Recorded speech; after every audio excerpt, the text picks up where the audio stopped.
Hello everyone, I hope you all are doing fine and are taking care of yourselves. My name is Kanika Tandon and I'm here with the video of class 7th English First. In our last video we completed till chapter number 1, but in today's video we'll be completing two chapters, chapter number 2 and chapter number 3. Those are subject and predicate and phrases. We'll be completing two chapters in one video since your unit tests are approaching and we'll have to cover the syllabus of the unit test, so we'll be completing two chapters in today's video. So let us start with the chapter number 2, that is subject and predicate. So our chapter number 2 is subject and predicate. In our last chapter we studied that sentences are divided on the basis into two parts. One is on the basis of structure and another one is on the basis of function. So on the basis of function there are four types, and on basis of structure there are of three types.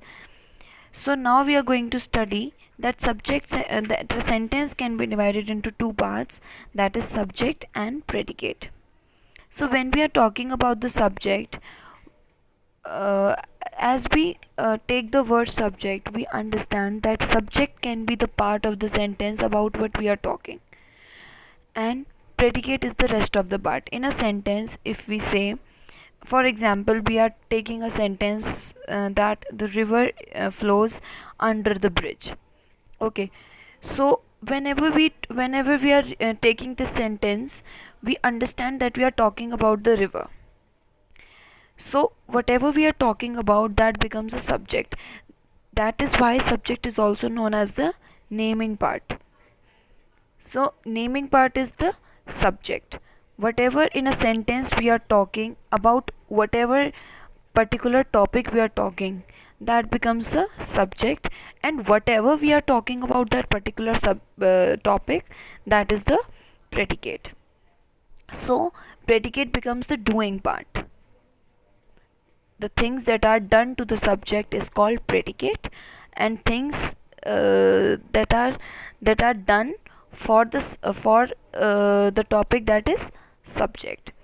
So the part which names the person or thing we are speaking about, that is called subject, and the part which tells about something about the subject, that part is known as predicate. For example, the river flows under the bridge. So what are we talking about? The river. And what are we talking about the river? That it flows under the bridge. So the river is the subject and flows under the bridge is the predicate. An old man is walking. So about whom we are talking? An old man. So an old man is the subject, and what we are talking about, that old man is the predicate, which is walking. Similarly, there is one more which is a kind of self-help. We can ask questions to us about whatever we are talking. For example, the girl is singing. So the question that we can ask is, who is singing? So the answer is the subject. Whenever we are using who, that is the subject part. Who is singing? The girl. And what is the girl doing?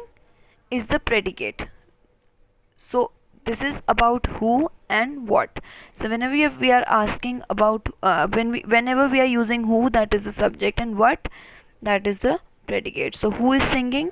The girl is singing. And what is the girl doing? The girl is singing. I hope that it is understood to you all. And now we'll be doing the exercise and we'll be understanding it better. Okay, exercise number 1 on page number 9. Every sentence that has two parts, subject and predicate, subject and object, and subject and clause. So subject and predicate. The part which tells something about the subject is called subject, predicate, and phrase. So whenever we are talking about whatever we are talking about the subject, that is predicate. So we'll take on predicate. Second exercise is separate the subjects and predicates in the following sentences. I have done it this way, but you're not allowed to do it. Okay, you have to write the subjects and the predicate separately. My friend is arriving tomorrow. So who is arriving tomorrow? My friend. So my friend is the subject, and what is my friend doing? He is arriving tomorrow. So is arriving tomorrow is the predicate. He shot arrows into the air. So he is the subject, shot arrows into the air is the predicate. The milk has turned sour. The milk is the subject and has turned sour is the predicate. Slow and steady wins the race. So slow and steady will act as a single subject because we are talking about slow and steady both. So slow and steady is the subject and wins the race is the predicate. She has a good memory. So she is the subject, has a good memory is the predicate. The earth revolves around the sun. The earth is the subject, revolves around the sun is the predicate. My brother enjoys playing football. So my brother is the subject, enjoys playing football is the predicate. All roads lead to Rome. So all roads is the subject and leads to Rome is the predicate. Tokyo is the capital of Japan. So Tokyo is the subject and is the capital of Japan is predicate. This book is easy to read. So this book is the subject and is easy to read is the predicate. Coming on to the third exercise, which is on page number 11, add suitable subjects to these predicates. So there is one thing that I would like to tell you, that whenever we are adding subjects and predicates on our own, we are free to write anything we want until and unless it is not the only answer. For example, dash rises in the east. So we all know that sun is the only thing that rises from the east. So we cannot write the moon. Alright, so whenever we are writing the subject as well as the predicate, we are free to write anything that makes sense. Also, you have to make sure that you write correct tenses if you are writing it by yourself. This comes under the predicate thing, because in subject we don't need tenses. But yes, we have to read the sentence properly, and according to the tense and according to the helping verb that we are using, we have to write the subject. So first one is dash is celebrated by our school every year. So there are many things that our every school celebrates, but we can write Independence Day or Republic Day, because these two events are the most important events that are celebrated in the school. Dash fly in the air. So birds fly in the air. You can also write anything else if you want. You can write a particular name of the bird. Anything you can write.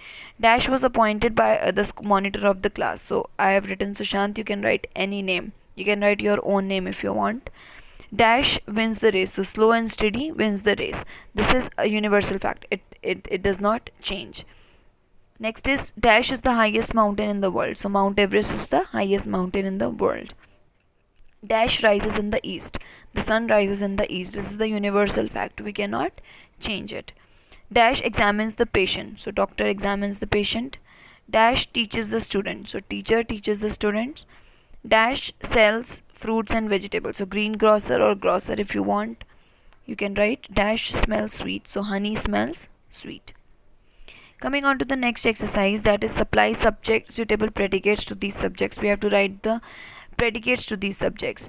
So in this also you have to make sure that whatever you write should give sense, should be put in a correct order, in a sensible order, and also you have to make sure that you write correct tenses and use proper and correct helping verbs while you're using. If the subject is singular, you have to write the singular helping verb only. If the rest of the sentence is in past tense, you have to write the helping verb in past tense only.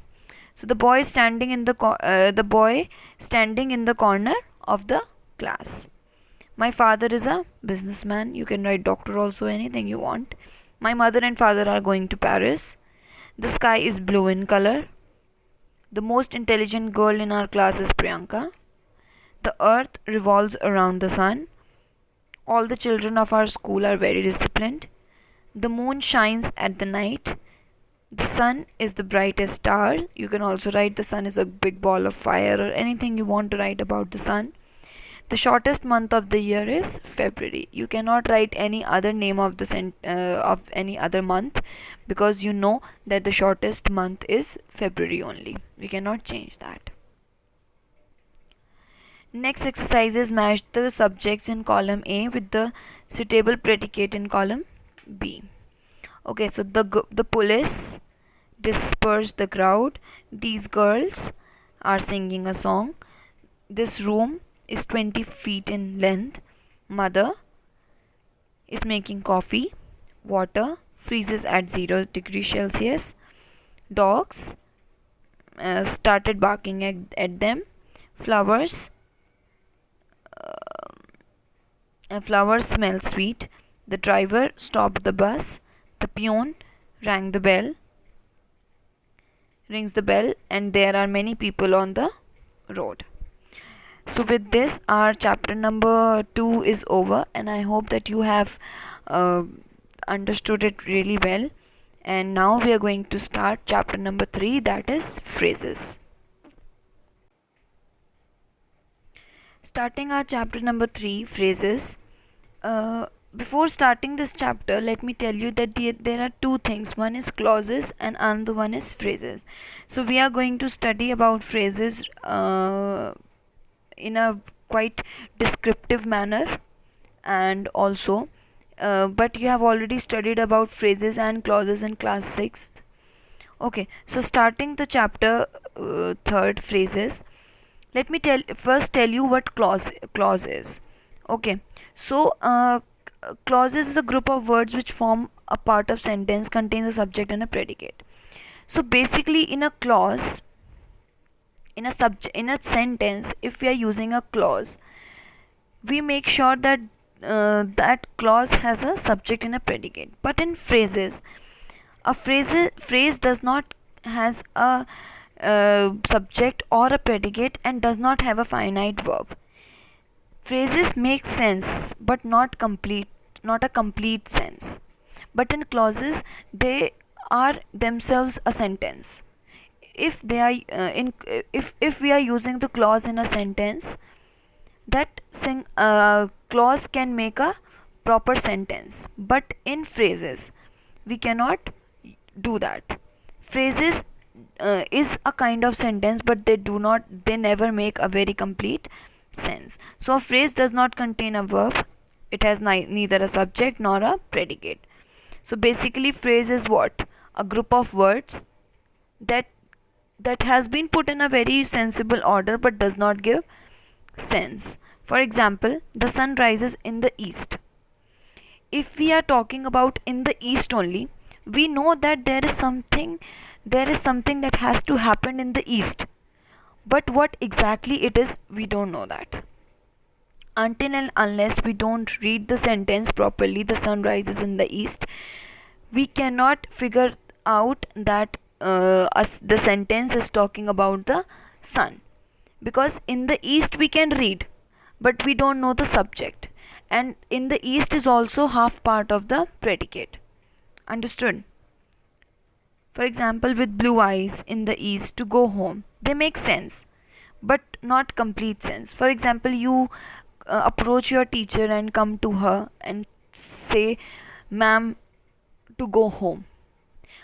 The teacher will take 5 minutes, but she will understand that you want to go home, but you are not actually you have not actually said a proper sentence, and that you cannot tell her what you actually mean. But she is sensible enough that she has sensed that you want to go home. So to go home is not a complete sentence, nor it gives any kind of sense, but we can figure out something from it. Okay, so a group of words which make sense but not complete sense is called a phrase. In the following sentence, says the group of words in italics are phrases. So the sun rises in the east. If we read only in the east, we cannot figure out that what we are talking about. We will know that we are talking about the east, but what we are talking about it, we don't know. Similarly, there is a sheep in the field.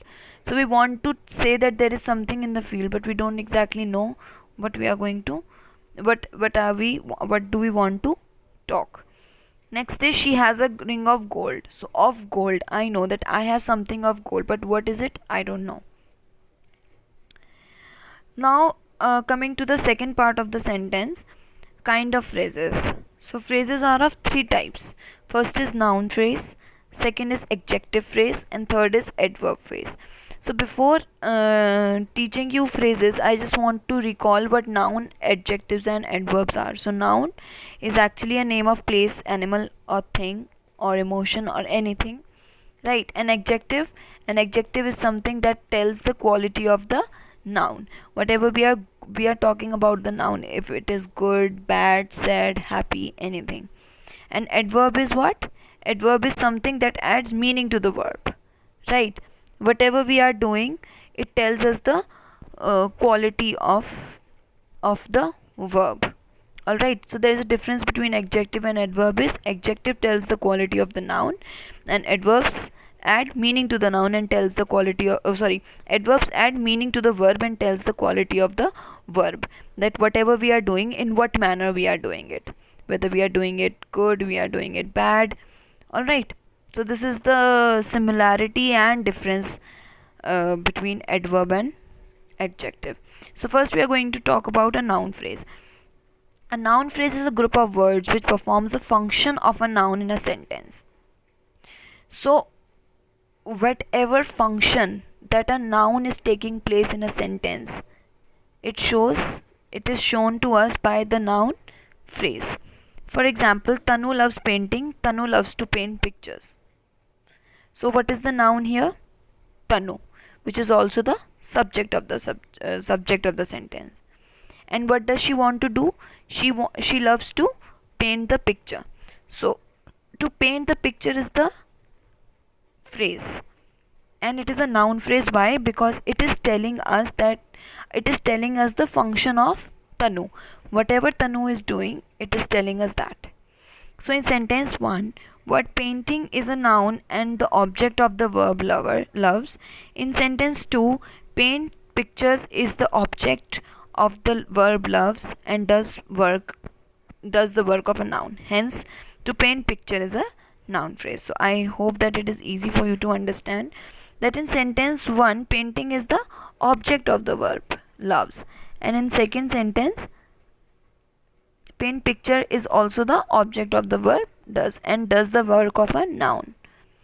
So in this, it is telling us about the function of a noun and also tells us that it is an object of the verb loves. So noun in the sentence, noun is Tanu, verb is loves, and painting is the noun phrase, because it is telling us the function of the noun. Coming on to the second one, which is adjective phrase. An adjective phrase is a group of words which performs the function of an adjective in a sentence. So what is adjective? Adjective tells us the quality of a noun. So now in any sentence, whatever quality that phrase has, it is an adjective phrase. For example, a white tiger is a rare sight indeed. So a white tiger is the phrase here, and what is the color of the tiger? White. So this white color is telling us the quality of the tiger. So in this sentence, the phrase is a white tiger, and this, what kind of a phrase it is? It is an adjective phrase. So a tiger of white color, which is also a phrase, is a rare sight indeed. So a tiger of white color, it is clearly showing us the adjective that is used for the tiger, that the tiger is white in color. In sentence 1, white qualifies the subject tiger and is an adjective, which is very clear to us. In sentence 2, the phrase of white color qualifies the same noun and works as an adjective. Hence, of white color is an adjective phrase. Alright, coming on to the third one, which is adverb phrase. So an adverb phrase is group of words which does the work of an adverb in a sentence. Alright, so we know what our adverbs are. Like she is talking to me very politely. So politely is the adverb. And what is the verb in the sentence? Talking. So whatever quality that, whatever the word which tells us the quality of the verb is called adverb. So the sentence is she is talking to me very politely. So what is she doing to me? She is talking to me. And how is she talking to me? That is politely. So verb is the talking and adverb is politely. So this politely word is telling us is adding meaning to the verb. It is telling the quality of the verb. Whatever quality, with what quality she is talking to me is the adverb. Similarly, in any sentence, in any phrase, whatever adverb we are using, that is the adverb phrase. So he answered politely. What is the adverb here? Politely. And what is the verb here? Answered.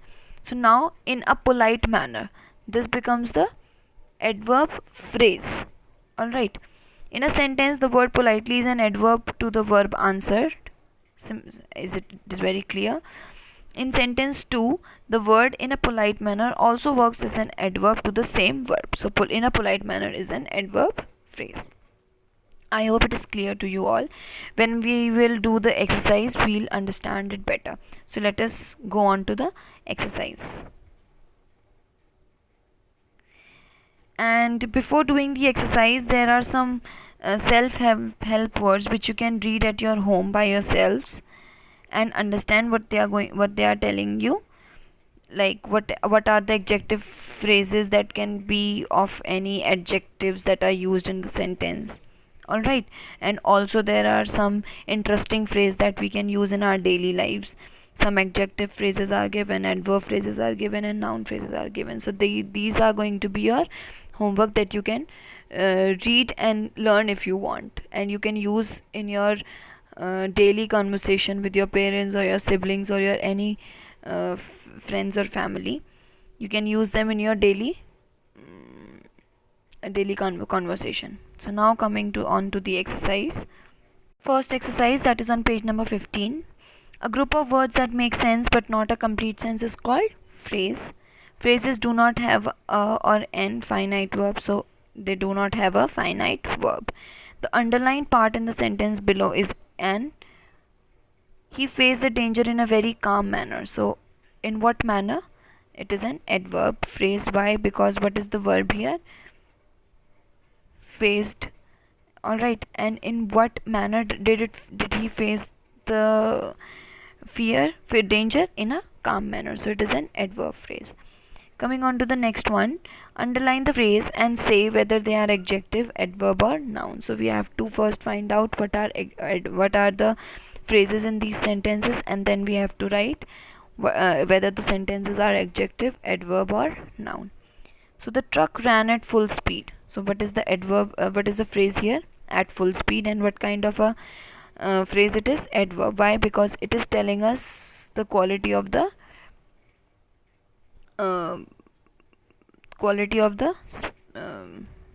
speed that the truck ran. This is an issue of no relevance. So no relevance is adjective phrase. Why? Because this is telling us the quality of the issue. So that is, issue is an noun. Okay, so it is adjective phrase. She was dancing in a very lively manner. It is an adverb phrase. Why? Because in a lively manner is adding quality to the verb, which is dancing. Beyond doubt, this man is guilty of the crime. So beyond doubt is adverb phrase. She keeps the necklace under lock and key. So it is very clearly an adverb phrase, because she is this under lock and key, which is the phrase used in the sentence, is telling us about the verb which is keeps. Alright. The country progressed by leaps and bounds. So by leaps and bounds, and it is an adverb phrase. They want to go home. Clearly they are using a noun here, which is home. So it is a noun phrase. She was a woman with a kindly nature. So in this sentence, it is not since they are using a kindly nature, which is but in this sentence the phrase is not adding meaning to the verb, it is adding meaning to the noun. And what is the noun in this sentence? That is she. So it is an adjective phrase. He preserved with undaunted zeal. So preserved is the verb here, and with undaunted zeal is the phrase. So it is an adverb phrase. They moved in a swift manner. So verb is the moved. The verb used in this sentence is moved, and in a swift manner is the adverb used in the phrase. So it is an adverb phrase. Coming on to the next exercise on page number 15. Fill in the blanks with an appropriate adjective phrase. So I'm telling it again that this is English grammar, so it is your wish. You can write it in your sentence. It is not necessary whenever you are whenever you're writing the exam, it is not necessary that you write whatever that has been taught you in the class. If I have written that this book belongs to Priyanka, it is not sure that this book will always belong to Priyanka. So you can write any other name if you want. In this also you can write any adjective phrase of your wish. Okay, so she lost the necklace made of gold. You can also write made of diamond if you want, or made of platinum, or made of silver, or made of bronze. You can write anything you want. He is a man of cautious nature, or he is a man of a friendly nature, or he is a man of kiddish nature. Anything you can write. It is the flag of tricolor. We heard the song of melodious music. The car of red color was very expensive. The road at this hour is very lonely. Nobody likes a person of impolite nature. He bought a t-shirt of blue color. Birds of the same breed or birds of the same feather flock together. He lifted a load of great weight. So these were the adjective phrase that we can use in the sentence. Coming on to the last exercise of this chapter, rewrite the following sentences using adverb phrase. So they have used the sentence, and now on the place of the phrase we have to use adverb phrase, which is very easy. So they are going now. Now becomes what? At this moment. I have not written the whole sentence, but you have to write the whole sentence, that they are going at this moment. This is the whole sentence. They have recently sold their property. So they have sold their property in the recent past. Anjali completed her assignment quickly. So Anjali completed her assignment in a quick manner. The deer ran very fast. The deer ran in a fast manner. Sumit is going there. So Sumit is going at that place. The judge asked the question sternly. So the judge asked the question in a stern manner. She spoke kindly to them. So she spoke in a kindly manner to them. She nodded wisely. So she nodded in a wise manner. Is she coming here? So is she coming at this place? And question mark. He does his work carelessly. So he does his work without any care. So with this our chapter number 3 is also over, and I know that it is too much of work in 1 week, but I hope that you will cover it up. So I'll see you all next week with another chapter of your book. Till then you keep studying and learn the lessons properly, do the exercises in your book very properly, since your unit tests are approaching, and keep studying. Take care. Thank you.